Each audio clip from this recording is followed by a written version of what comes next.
All right, we are doing the day 5 review at the end of day 5. So we've got wine. We're in Playa del Coco, and we drove here after we got off the ferry, and we wanted to take you on a tour of this really unique place that we're staying.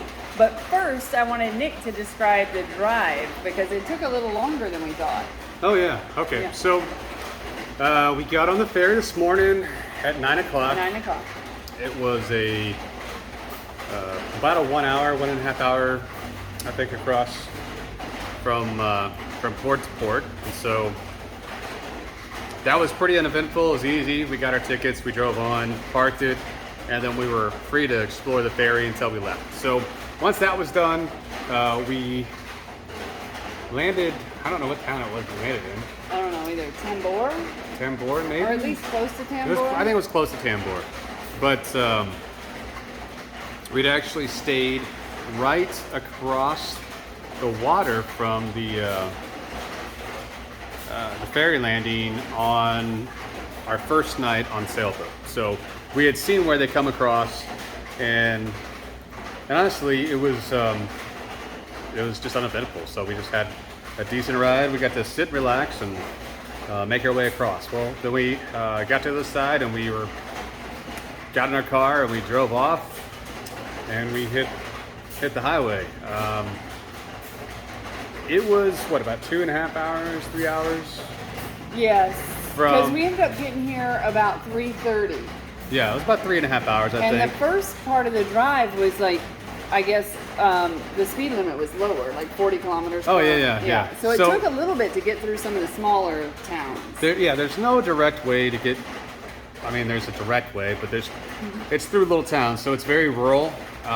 If you imagine driving through rural America, where you come up, to speed zones about every, I don't know, probably 5-10 miles, maybe. There were lots of schools, and then a lot of schools. At every church, they would have like a pedestrian crossing with a stop sign.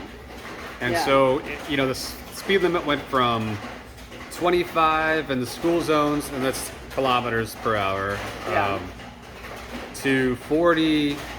We finally hit a few places that it was 60, and then every once in a while we found a place that it was 80 kilometers per hour. Yeah, once we got on the main road, we were doing great. I was amazed how quick we'd make it to each town, because he's like, oh yeah, we're in this town. And I'm like, what? Because when we were on the small roads, it took forever. I mean, there's just, the road system's a little bit different, so you have to kind of adjust for that and realize that even though it may only be 40 miles or 50 miles, it's not like getting on the freeway and hit 70 miles per hour. And oh, that's true, because we were looking at things to do tomorrow, and there's this town that's only like 25 miles away, but it takes an hour and a half to get there. Yep.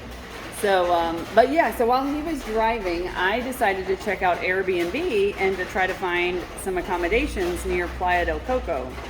And boy, did I find something unique. And so that's what I really want to take the time to walk you around and show you what we found. And originally I booked it for just one night, but after getting here, we decided to extend it for 2 nights and just relax and not worry about just racing to the next place. So I guess we'll just turn the camera around and walk you around and show you the place.